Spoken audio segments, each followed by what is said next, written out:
Biomimicry has long been a fascination of mine. It's used to develop new products, adhesives, pharmaceuticals, coatings, surfaces, whole products, whole cities, whole buildings.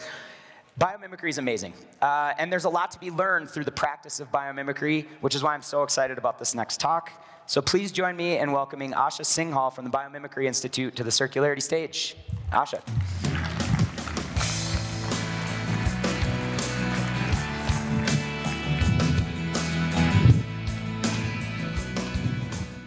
Hello, I'm Asha, and I'm just so deeply honored to be here with you all today. Let's take a deep breath together.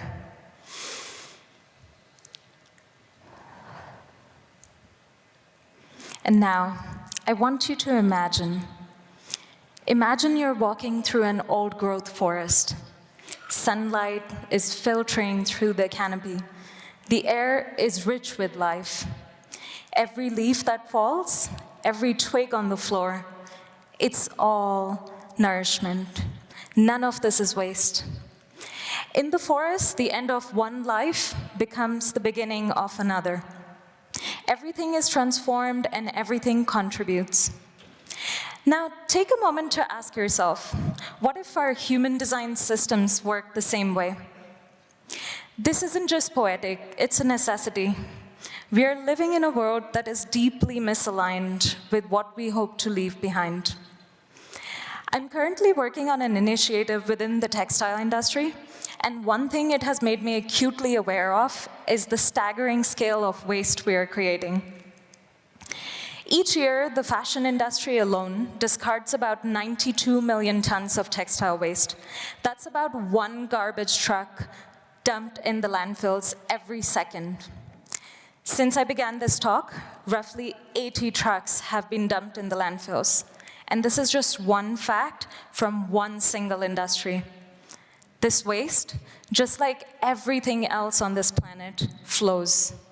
And it ends up with those who did the least to create it, like on the beaches in Ghana, in the desert in Chile. We are no longer just approaching our planetary boundaries, we are breaching them, several of them. We are surrounded by mountains of waste, waste that nature would not consider as nutrients, but as toxins. This clearly isn't working. We stand at a crossroads. The choices we make today will echo for generations, affecting not just us, but those who will inherit this earth for centuries to come. The question becomes, what kind of ancestors do we want to be? What kind of ancestors do we choose to be? That is where biomimicry comes in for me. When I first stepped into this field, I was reminded of how young I am, and I don't mean just me right now, but us humans as a species. In the grand scheme of deep evolutionary time, we're an incredibly young species, marked by the dot right at the tip of this spiral. We're still learning. My hope lies in bringing this awareness to the work that I do, to face these challenges with openness and curiosity, along with the urgency and compassion that our planet needs. To weave a future that learns from those who have been here longer than us. Nature has been regenerating for 3.8 billion years. There are lessons that it holds for us in learning how to be a good ancestor, how to steward this future. Biomimicry is not just about copying nature, it's about learning from it. Learning how to create systems that are resilient, circular, and life-enhancing. Nature's principles guide us towards a truly circular economy, one where materials cycle like nutrients, and systems are designed to regenerate, not extract and deplete. As I continue working on this project, I'm fortunate enough to work with nature, not just as an inspiration, but as a design manual for how we can transform the fashion industry. Let's take a moment to come back to the forest. Now that is a fully functioning circular economy. In nature, there are no landfills.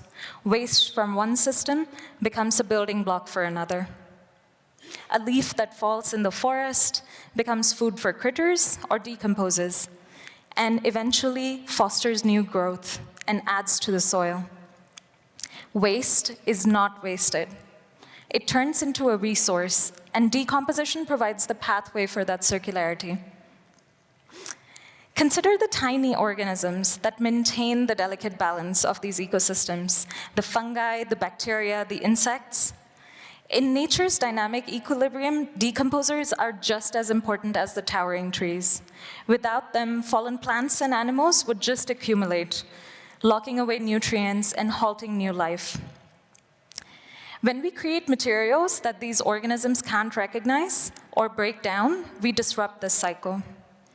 What if, instead of working against nature's decomposers, we learn to work with them, designing our products to be part of this cycle, not outside of it?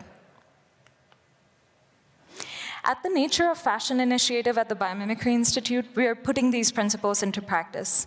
We are implementing projects in Netherlands, Ghana, and Germany to transform mixed textile waste into materials that can support local industries and enrich ecosystems.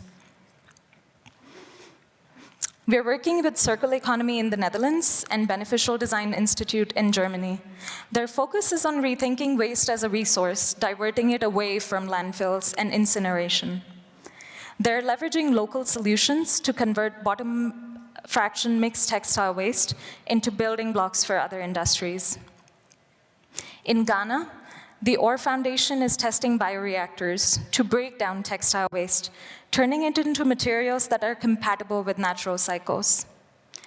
Not only is this putting decomposition into action, it is also helping us understand how this needs to loop back and inform the design and production processes.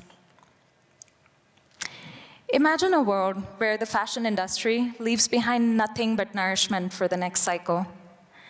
That is the future I wish to pave the way for.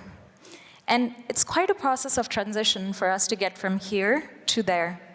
Nature shows us that this is not just possible, it's a necessity, and it's already happening. Of course, getting to a world where all textiles are as benign and biodegradable as a fallen leaf will take a long time. That's why we also need transition technologies. Technologies that help us break down mixed fibers and safely process today's waste will be essential stepping stones. Until all fibers are designed for benign biodegradability, these transitional innovations can help us bridge the gap from today's reality to tomorrow's vision. The scale of our challenges is immense, but so is our potential, especially when we allow ourselves to imagine boldly and let nature be our mentor. Nature doesn't just show us what's possible, it invites us to participate in this ongoing story of regeneration. Every forest, every cycle is a testament to what's achievable when systems are designed for renewal and not depletion. In Janine's words, life creates conditions conducive to life. So as we imagine the worlds that we want, let's do so with nature as our blueprint. Let's ask, what would it look like if our communities, our daily choices, our industries flowed as seamlessly and generously as thriving ecosystems? These visions are realized through 100 next steps and not just one single leap. The future we want will be built by each of us, step by step, with our visions as our North Star. The future is not something we're just stepping into. This is something we're actively creating together with every action that we take. Let us choose to be the ancestors who chose to imagine and then to build a regenerative, nature-positive future. Thank you.